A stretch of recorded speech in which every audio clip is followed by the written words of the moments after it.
প্রিয় শিক্ষার্থীরা, অনলাইন ক্লাসে তোমাদের সবাইকে স্বাগতম। আশা করি তোমরা সবাই ভালো আছো, আমিও ভালো আছি। আজকে আমরা ষষ্ঠ শ্রেণীর গাছবিজ্ঞান বিষয়ে আলোচনা করব। গাছবিজ্ঞান বিষয়টি অধ্যায় সিলেবাস অনুযায়ী আমাদের প্রায় শেষ। তো আমরা গত ক্লাসে বয়নতন্তুর ধারণার উপর ক্লাস করেছিলাম, আজকে আমরা তাই করব। আজকে আমরা বয়নতন্তুর ত্রয়োদশ অধ্যায় বয়নতন্তুর ধারণা ও সুতাতের বয়নতন্তুর ধারণায়ের আমরা পাঠ 1 থেকে পাঠ 2 পর্যন্ত শেষ করেছি। আজকে আমরা পাঠ 3 তন্তুর ভৌত ও কর্ম বৈশিষ্ট্য সম্পর্কে আলোচনা করব।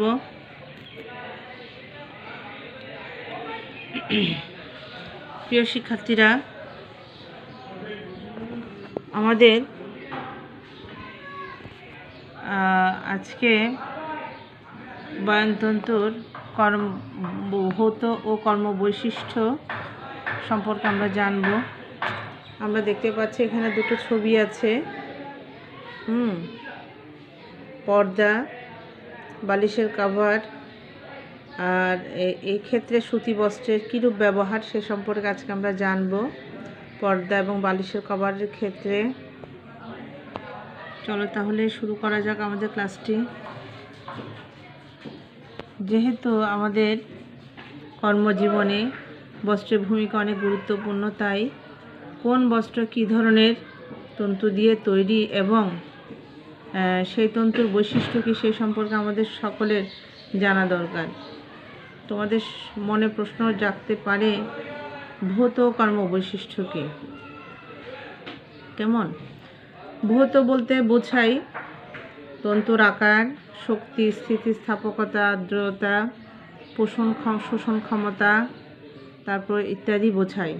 অর্থাৎ ভৌত বৈশিষ্ট্য বলতে বোঝায় তন্তুর আকার, শক্তি, স্থিতিস্থাপকতা, আর্দ্রতা, শোষণ ক্ষমতা, এই জিনিসগুলোকে ভৌত বৈশিষ্ট্য বলে।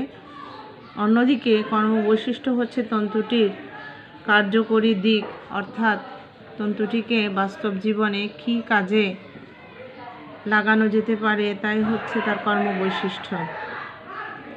নিচে এ সম্পর্কে কিছু আলোচনা করা হলো, পরবর্তী ক্লাসে এই সম্পর্কে তোমরা বিস্তারিত জানতে পারবে। তাহলে এতক্ষণ আমরা ভৌত বৈশিষ্ট্য, কর্ম বৈশিষ্ট্য সম্পর্কে জানলাম, ভৌত বৈশিষ্ট্য এবং কর্ম বৈশিষ্ট্য সম্পর্কে জানলাম। এবার আমরা জানব তুলাতন্তুর ভৌত কর্ম বৈশিষ্ট্য কী। তুলাতন্তুর ভৌত কর্ম বৈশিষ্ট্য কী এই সম্পর্কে জানব। কার্পস গাছের বীজ থেকে তুলাতন্তু সংগ্রহ করা হয়। তাহলে তুলাতন্তু কোত্থেকে সংগ্রহ করা হয়? কার্পাস গাছের বীজ থেকে তুলাতন্তু সংগ্রহ করা হয়। এদের উজ্জ্বলতা কম, তাহলে এদের উজ্জ্বলতা, তুলাতন্তুর উজ্জ্বলতা কম, এটাই বলা হচ্ছে এখানে। টানলে বাড়ে না, বেশ শক্ত, ভিজলে এদের শক্তি আরও বৃদ্ধি পায়। এই তন্তুর মধ্য দিয়ে তাপ চলাচল করতে পারে এবং এর ভালো আর্দ্রতা শোষণ করতে পারে। তুলাতন্তু থেকে সুতি বস্ত্র উৎপাদন করা হয়। প্রতিদিনের পোশাক ছাড়া উৎসবের পোশাক, খেলার পোশাক, পর্দা, টেবিল, কাভার ইত্যাদি তৈরিতে সুতি বস্ত্র ব্যবহৃত হয়। তাহলে দেখো, বলা হচ্ছে কার্পাস গাছের বীজ থেকে তুলাতন্তুটা মূলত আমরা সংগ্রহ করি। এর উজ্জ্বলতা কম, টানলে বাড়ে না, বেশ শক্ত, ভিজলে এদের শক্তি আরও বৃদ্ধি পায়। এই তন্তুর মধ্য দিয়ে তাপ চলাচল করতে পারে এবং ভালো আর্দ্রতা শোষণ করতে পারে এই তন্তু। তুলাতন্তু থেকে সুতি বস্ত্র উৎপাদন করা হয়। প্রতিদিনের পোশাক ছাড়া উৎসবের পোশাক, খেলার পোশাক, পর্দা, টেবিল, কাভার ইত্যাদি তৈরিতে এই তন্তু সুতি তন্তু ব্যবহৃত হয়। এগুলো তো আমরা আগে বলেছি। আমাদের ঘরের আশেপাশে দেখবে, আমাদের ঘর যেসব পর্দা, বালিশের কাভার ব্যবহৃত হচ্ছে সেসব ক্ষেত্রে আমরা সুতির কাপড় ব্যবহার করি, একটু মোটা, কারণ এই কাপড়ের শোষণ ক্ষমতা এবং আরামদায়ক, সেজন্য আমরা এই কাপড়গুলো ব্যবহার করে থাকি। ঠিক আছে, এবার আমরা জানবো ফ্ল্যাক্স তন্তুর ভৌত কর্ম বৈশিষ্ট্য।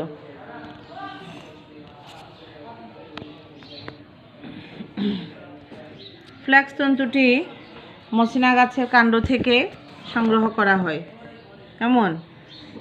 মসিনা গাছের উপরে ছালটি সরিয়ে নিলে এই তন্তুটি গাছের মাথা থেকে শিকড় পর্যন্ত ছড়িয়ে থাকতে দেখা যায়। তাহলে দেখো, ফ্ল্যাক্স তন্তুটি আমরা কাণ্ড থেকে আমরা এই তন্তুটি সংগ্রহ করি। কেমন? মসিনা গাছের উপরে ছালটি সরিয়ে নিলে কেমন তন্তুটি গাছের মাথা থেকে শিকড় পর্যন্ত ছড়িয়ে থাকতে দেখা যায়। এই তন্তুর লিনেন বস্ত্র উজ্জ্বল, শক্ত, মজবুত এবং ভিজলে এদের শক্তি আরও বেড়ে যায়। এই তন্তুর মধ্য দিয়ে তাপ ভালো চলাচল করতে পারার কারণে গ্রীষ্মকালে ব্যবহারের জন্য এটা বেশ উপযোগী। পরিধেয় পোশাক ছাড়াও টেবিল, মোছার কাপড়, তোয়াল ইত্যাদি তৈরিতে এই তন্তু ব্যবহার করা হয়। তাহলে দেখো, পরিধেয় কাপড় ছাড়াও কিন্তু আমরা এই তন্তু কোথায় কোথায় ব্যবহার করি? টেবিল মোছার কাজে, তোয়ালে, এসব ক্ষেত্রে। দেখবে যে তোমাদের তোয়ালেটা কিন্তু আমরা যে কাপড় পরি সে কাপড়ের মতো নয়, তন্তুটি একটু আলাদা, কারণ এটা ভিন্ন একটি গাছের তন্তু থেকে তৈরি। এরপর আমরা জানব রেশম তন্তুর ভৌত কর্ম বৈশিষ্ট্য। তোমরা জেনে রাখো যে প্রাকৃতিক তন্তুর মধ্যে সবচেয়ে বড় তন্তু হচ্ছে রেশম তন্তু। গুটি পোকার লালা রস থেকে রেশম উৎপাদিত হয়। রেশম খুবই মোলায়েম, মজবুত তন্তু। রেশমের উজ্জ্বলতা সবচেয়ে বেশি। নিজস্ব উজ্জ্বলতার কারণে এই তন্তু থেকে উৎপাদিত রেশমি বস্ত্র বিলাসবহুল পোশাক তৈরিতে ব্যবহার করা হয়। আসলে রেশমি বস্ত্র কিন্তু মূলত কি দামি, কারণ এটি গুটি পোকা লালা রস থেকে উৎপাদিত হয় এবং বেশ চকচকে, আরামদায়ক, মোলায়েম, নরম, এবং সেজন্য এটা বিভিন্ন বৈশিষ্ট্যর কারণে এই তন্তুটা বেশ দামি। আমরা এখানে দেখতে পাচ্ছি ফ্ল্যাক্স তন্তু তোয়ালে। আমাদের বাসায়, তোমাদের নিজেদের ঘরেও দেখতে পাবে তোয়ালের যে আঁশ, তোয়ালের যে সুতা, তোয়ালের যে কাপড়, এটা ফ্ল্যাক্স থেকে তৈরি এবং এটা হচ্ছে উজ্জ্বল রেশমি বস্ত্র। তুমি দেখবে বিয়েতে, কোনো দামি অনুষ্ঠানের পোশাকে দেখবে রেশমি বস্ত্র কেমন অনেক দূর থেকে চকচকে দেখাচ্ছে। তাহলে আমরা রেশমি বস্ত্র এবং ফ্ল্যাক্স তন্তুর ব্যবহার বা তৈরি এ সম্পর্কে আমরা এতক্ষণ জানলাম। এখন আমরা জানব পশম তন্তুর ভৌত ও কর্ম বৈশিষ্ট্য। পশম তন্তুর ভৌত কর্ম বৈশিষ্ট্য। তার আগে আমরা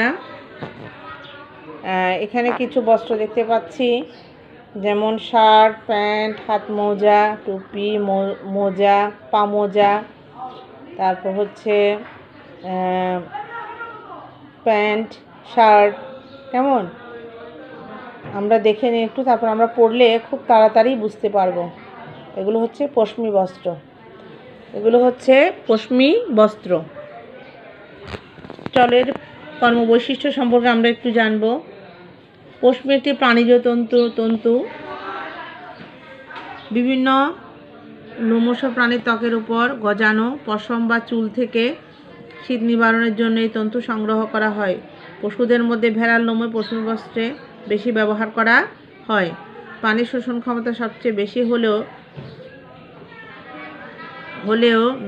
ভিজলে এদের আকৃতির শক্তি কমে যায়।